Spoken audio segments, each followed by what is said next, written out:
Been a lot of news about federal funding cuts to the arts, but some states are also slashing their arts funding.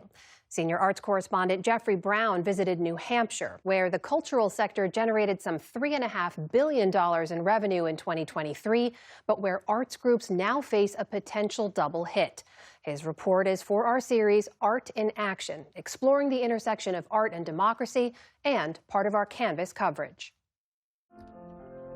On a hot summer evening at the Apple Hill Center for Chamber Music in the woodlands of Nelson, New Hampshire, concertgoers gathered for an evening meal and performance.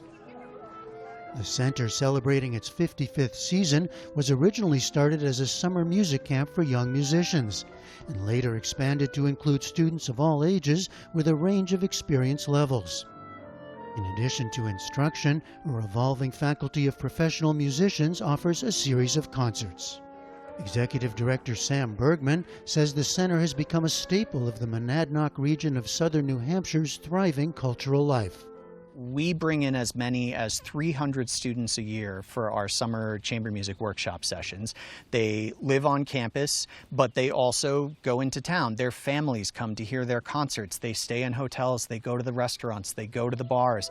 You know, these are people who are coming here specifically for Apple Hill, but then they're captivated by the whole region.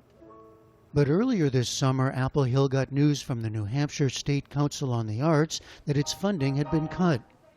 The grant of $13,500 makes up just a small portion of Apple Hill's $1.2 million budget.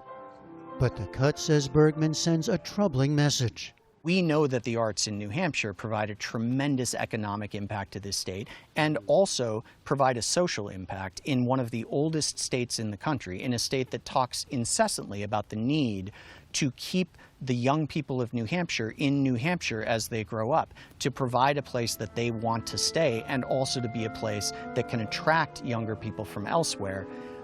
We know that one of the key ways to do that is through cultural offerings, through having risk. It's a huge risk.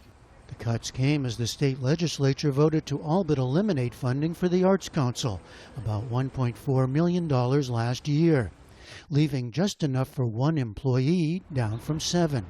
The stated reason? Revenue shortfalls, due in part to recent tax repeals and the drawing down of COVID-19 era federal assistance, in a state that doesn't have personal income or sales taxes. Republican State Senator Tim Lang heads the Ways and Means Committee. In good revenue times, these are great functions to have, but we're in bad revenue times, and we have to cut back and limit what government does. I mean, the term I heard was wants versus needs. Wants versus needs, right. Lang insists the cuts are not ideological. He says he believes in the value of the arts, but the state needs new ways to fund them. We created a new funding mechanism through tax credits. So we allow in New Hampshire to get donations, and businesses can use, in this case, 50% of the donation can be used as a credit against taxes you might owe the state.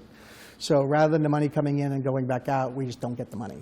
And the business gets to get the benefit. So we felt New Hampshire has a vibrant art community, that there were enough private patrons that would buy the tax credits and give funding to the arts to continue the arts program.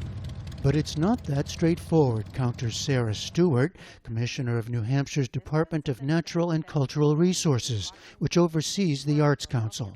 Those grants, even when small, have outsized impacts. These are very meaningful. Over the years, we've built relationships, we've built a network. We have a roster of professional artists that we've been able to vet. These are sort of providing a gold standard to these organizations that are fundraising otherwise, but with a New Hampshire state grant, they can showcase that they've been vetted properly and that they're worthy of investment. The budget cut, she says, puts her state in an unenviable position. That leaves us behind all of our states and territories. New Hampshire is now, with this allocation, the least funded in the country, behind Guam. That's not a good place to be for you. No, but we can only go up from here. It's painful. And knowing that we've worked so hard to build these programs up to where they are today, and to have to now take a giant step back is a shame. Where does this leave arts organizations? Supercalifragilisticexpialidocious. Not so supercala, maybe more fragilistic, even as the shows went on, including Mary Poppins at the New London Barn Playhouse in the middle of its 93rd season when we visited in July. Executive Artistic Director Keith Coughlin. The Northeast is an interesting sort of area of the country where there are these gems of theaters that have been around for decades. That Including in old barns. Including in old barns, all up and down the East Coast. And I think they carry a rich history of providing entertainment to their communities, but also a breeding ground for young artists. The Barn Playhouse lost a state-funded grant that went towards a program called Improv for Caregivers, working through theater with caregivers of Alzheimer's and dementia patients. This program was entirely funded by the state, and we were able to offer it for free. That was really an exciting piece to what we could offer the community. There were also the hits from federal cuts and unknowns to come. The Barn Playhouse lost NEA funding earlier this year for a program that includes bringing theater into local schools. After appealing the decision, that funding was reinstated. It's just a time of uncertainty, faced with tough decisions on terms of programming. Do we need to reduce because that funding is not coming?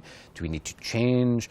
We hope that we don't have to push ticket prices or things that end up harming the organization in other ways. We seem to be living in a time where a lot of people are absolving themselves of the responsibility of investing in the culture in which they enjoy. Sal Prizio, Executive Director of the Capitol Center for the Arts, a performing arts venue in Concord, also chairs Arts for New Hampshire, a statewide advocacy organization. I have reminded everybody, we lost the battle, we're not going to lose the war, because here in New Hampshire, there's elections every 2 years, so it's like the weather. It changes every 5 minutes kind of thing. So it is the identity of what makes New Hampshire, New Hampshire. And can we come together under one umbrella to be able to have a louder voice, a megaphone that speaks to whether it's the elected officials on the State House or just more broadly to the entire state of New Hampshire. For now, the music and shows go on here at Apple Hill and beyond, while artists, organizations, and audiences await the next act. For the PBS NewsHour, I'm Jeffrey Brown in Nelson, New Hampshire.